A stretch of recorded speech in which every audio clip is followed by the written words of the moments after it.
This is going to be a quick lesson on one of the important periodic trends. This is called atomic radii.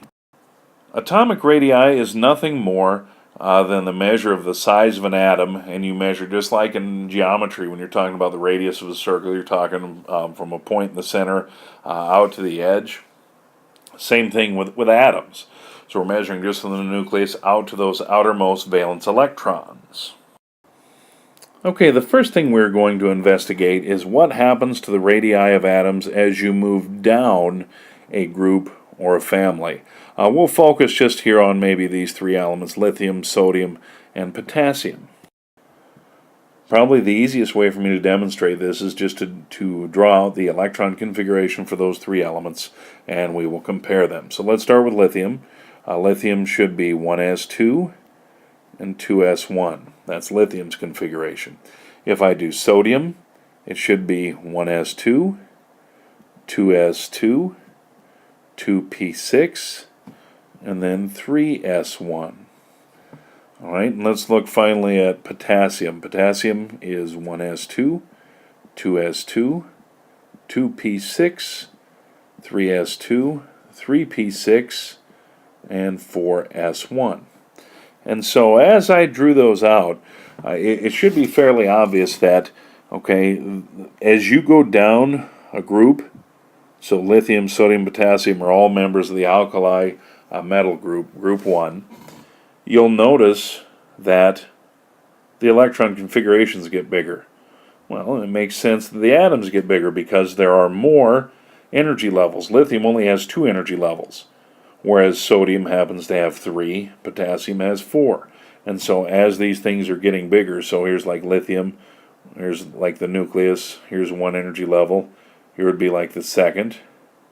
Well, sodium, here's the nucleus, here's the first energy level, here's the second, here's the third. Automatically it's a little bigger. I'm going to do the same thing with potassium. Here's the nucleus, the first energy level, the second, the third, and my circles are bad. And there's the fourth. So as you go down, atoms get bigger. And like I just stated, so as you move down a group, the atomic radii will increase. That's the general property. Once again, I apologize for the weird spacing. Just when I import these PowerPoints, the iPad, for whatever reason, decides it doesn't like it. It makes its own spacing.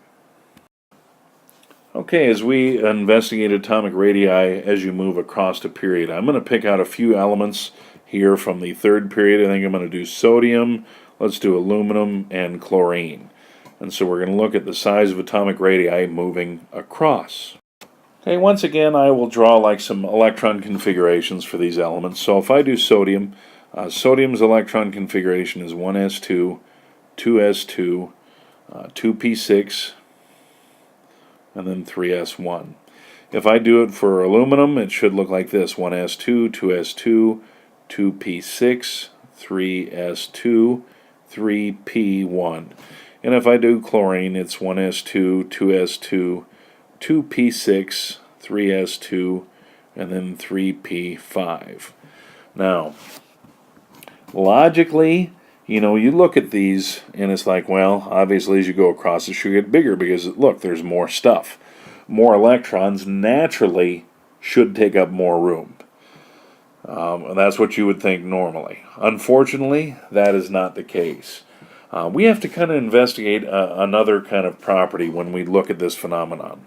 What you have to understand is that we're really comparing the nuclear charge, or the number of protons within the nucleus, and looking at the electrons that are in the outermost energy level.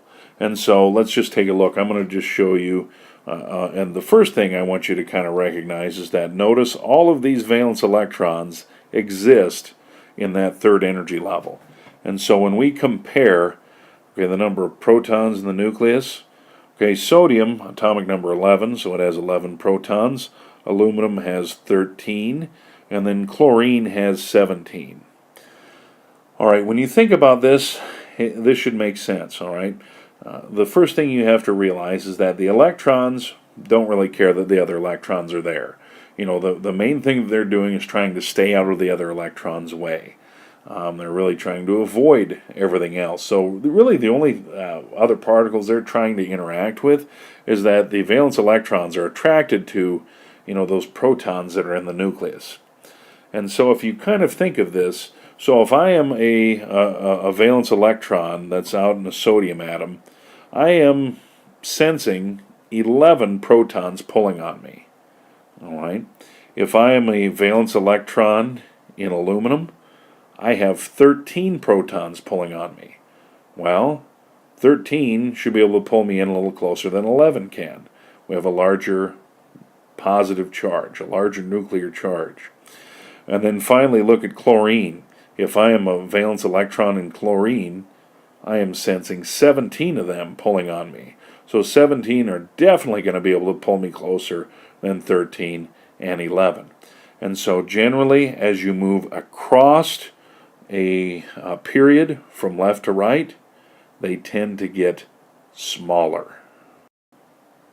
And just to put that in writing, as you move across a period from left to right, so across one of those horizontal rows, the atomic radii tends to decrease. They tend to get smaller. Why? A larger nuclear charge. More protons pulling them in. And as I just previously stated, this is due to that larger centralized positive charge. So the valence electrons are pulled into the nucleus closer. You have more positive things trying to pull those electrons in close. And here is just a general trend showing the increasing atomic radius. So basically, as you move from left to right, they tend to get smaller, because notice it says it's increasing this way. And then as you move down a group or family, it tends to increase. So that tells me the largest elements are down here in the lower left-hand corner, and the smallest are up here in the upper right.